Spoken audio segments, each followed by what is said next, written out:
ابھی بریک کا وقت ہو گیا ہے. بریک پر جانے سے پہلے صدر نکسن کا ایک کوٹیشن ہے آپ کی خدمت میں پیش کرتا چلوں.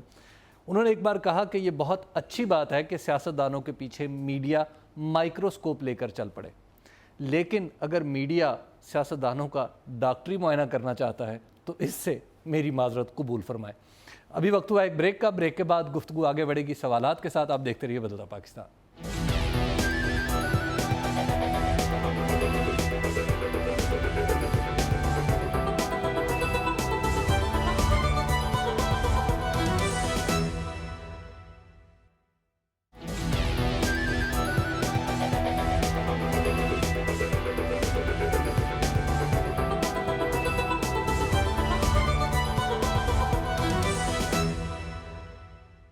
بدلتا پاکستان میں ایک بار پھر خوش آمدید. بات ہو رہی تھی میڈیا کے حوالے سے، میڈیا اور سیاست کے باہمی ربط کے حوالے سے، اور اب ہم لیتے ہیں آڈینس سے کوشچنز. جی، میرا سوال یہ ہے کہ آپ سمجھتے ہیں کہ میڈیا خود بھی احتسابی کے عمل سے گزر رہا ہے کہ نہیں، اور کیا میڈیا جو ہے مثلا کیا ایسے سیاست کے علاوہ کوئی اور دوسرے ایسے ایشوز ہیں جیسے سوشل ایشو، کیا ان پہ فوکس کرتا ہے، یا کہ ایسے ایشوز ہیں کہ جو نان ایشوز ہیں ان کو زیادہ ہائی لائٹ کیا جاتا ہے؟ جیسے کہ پچھلے دنوں شعیب ثانیہ کا ایشو تھا تو اس کو 15 دن یا 20 دن میڈیا دکھاتا رہا، لیکن اس سے زیادہ اہم ایشو جو تھے وہ پاکستان میں تھے.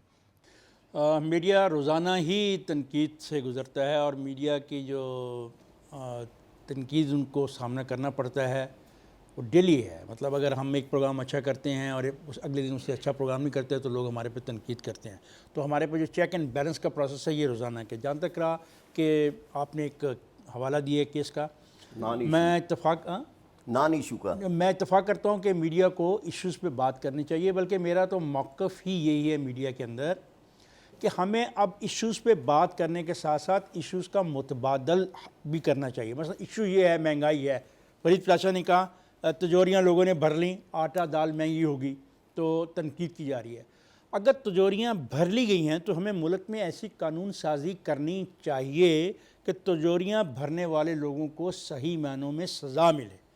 محض افسانے کہنے کی بات نہیں ہونی چاہیے.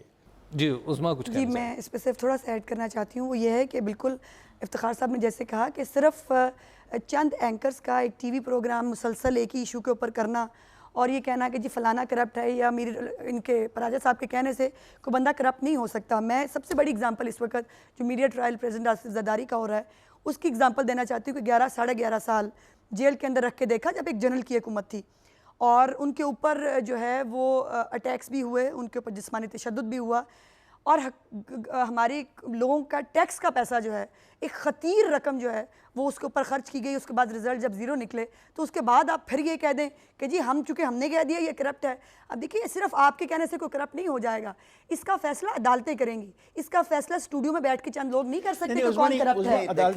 بات عدالت کی نہیں. میں یہ کہہ رہا ہوں کہ ہم لوگوں کو اب طریقہ کار کا تعین کرنا چاہیے کہ یہ کرپشن کے مقدمات کیسے چلیں، کہاں چلیں، کس طریقے سے چلیں، اور کتنی ڈیوریشن میں ان کا فیصلہ ہو جائے. میں ایک لائن کمپلیٹ کر لوں. احتساب بل جو ہے وہ پرپوز کیا جا رہا ہے، مختلف پولیٹیکل پارٹیز کے پاس بھیجا گیا ہے اپنے ریکمنڈیشنز کے لیے. اور اس کے ساتھ جیسے ابھی افتخار صاحب نے کہا یہ حوصلہ کم لوگوں میں ہوتا ہے جو اپنے آپ کو احتساب کے لیے پیش کرتے ہیں. میں سمجھتی ہوں ایک تو بات اس پہ کنسنسس ہے کہ سب کا احتساب ہونا چاہیے، لیکن ان کے جب میڈیا پہ احتساب کی باری آئے گی کہ تو آپ کہیں گے یہ پابندیاں لگنے جا رہی ہیں، یہ آپ میڈیا کو ٹارگٹ کر رہے ہیں. سو میں سمجھتی ہوں کہ میڈیا کے لوگوں کو خود کوئی طریقہ کار اختیار کرنا چاہیے اپنا احتساب کرانے کے لیے. بات یہ ہے جی کہ یہ جتنی باتیں کی ہیں نا جی افتخار صاحب نے بھی اور عظمیٰ نے بھی، میں اس سے اتفاق کرتا ہوں. ججز کا ٹرائل ہونا چاہیے اگر کرپٹ ہیں، میڈیا کا ہونا چاہیے، جرنیلوں کا ہونا چاہیے. اس ملک میں جو مقدس گائے بنی ہیں سب کا ہونا چاہیے، ان کے ایک ایک چیز آنی چاہیے. اور یہ بات بھی جو ہے کہ اتنے سال گزر گئے کوئی دلیل نہیں ہے. دیکھیں میں جو بات کرنا چاہ رہا ہوں وہ یہ ہے کہ پاکستان کے مسائل کا اب ہمیں حل ڈھونڈنا ہے. بدلتا پاکستان اس بات کا متقاضی ہے کہ ہم حقائق کو دیکھیں اور حل کی بات بھی کریں. اور جو میڈیا کے اوپر لوگ بیٹھے ہیں جو اپنے آپ کو پڑھا لکھا سمجھتے ہیں ان کو چاہیے طریقوں کا تعین کریں، تجویز دیں کیا کیا جائے. برائی ہے اس کو ختم کیسے کیا جائے، کتنے دن کا ٹرائل کس قسم کا ہونا چاہیے، انکم ٹیکس کے قوانین میں کیا تبدیلی کی جائے. اطہر صاحب ایک اور سوال کا پہلو تھا کہ ہم کچھ چیزوں کو غیر ضروری طور پر لے آتے ہیں، جیسے ثانیہ شعیب کی شادی یا اس طرح کے جو ایشوز ہیں، ہم ان پر بھی، یہ کیا ہمارا درست ایڈیٹوریل ڈیسیجن ہے؟ نہیں دیکھیے نا، اصل میں ہم جو پہلے بات کر رہے تھے نا، معاملہ یہ ہے کہ ہر ادارے کے ساتھ ایک مسئلہ یہ ہو گیا ہے کہ اس کا جو ایک کنٹرول ہے.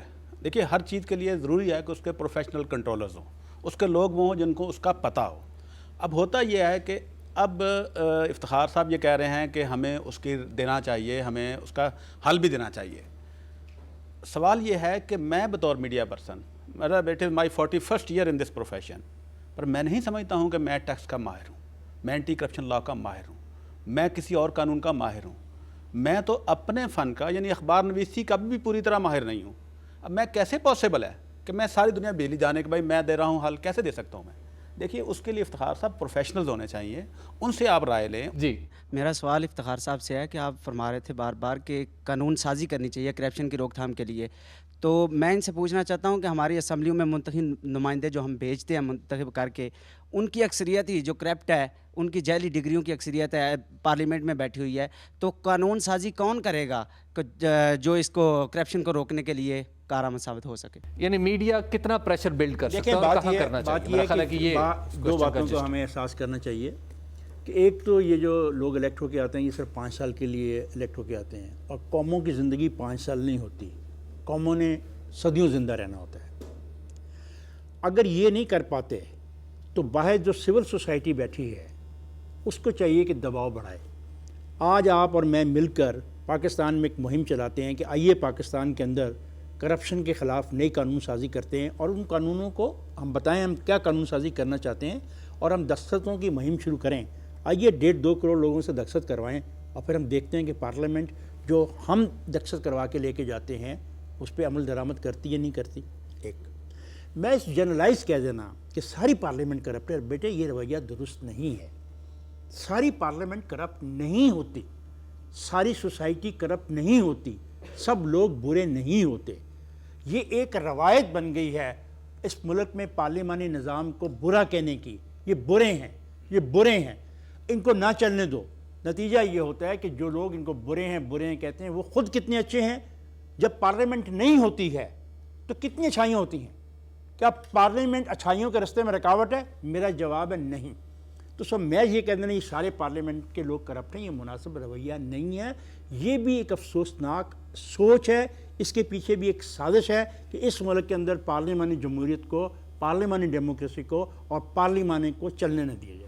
جی مجھے بہت خوشی ہے کہ افتخار صاحب نے تو خیر بہت سی باتیں جو میں نے کہنا چاہتی تھی انہوں نے کہہ دی، بٹ بات یہ ہے کہ بیٹا اس طرح سے کسی کے اوپر بلیم گیم کر کے آپ اپنی رسپانسبلٹی سے فارغ نہیں ہو سکتے.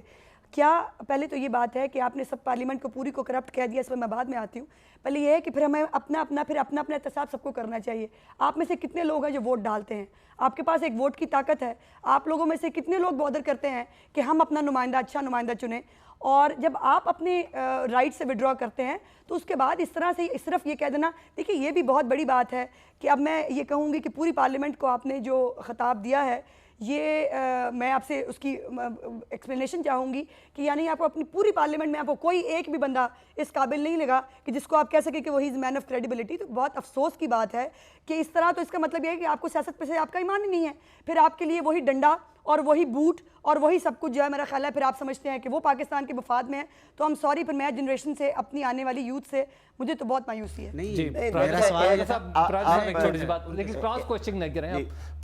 دیکھیں بات یہ ہے کہ دونوں کے درمیان میں بات ہے، یعنی یہ بات کہ پارلیمانی سیاست کو یا سیاستدانوں کو برا بھلا کہنے کا ایک خاص مقصد بھی ہو سکتا ہے، تو اس سے میں اتفاق کرتا ہوں.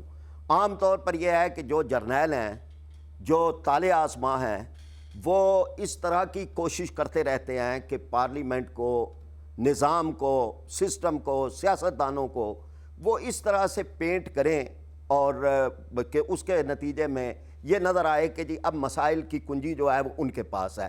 میں یہ سمجھتا ہوں کہ اگر کوئی ڈاکٹر آپریشن کرنے میں ناکام رہے تو پھر بھی آپ اپنے مریض کو ڈاکٹر کے پاس لے جائیں گے، قصاب کے پاس نہیں لے جائیں گے.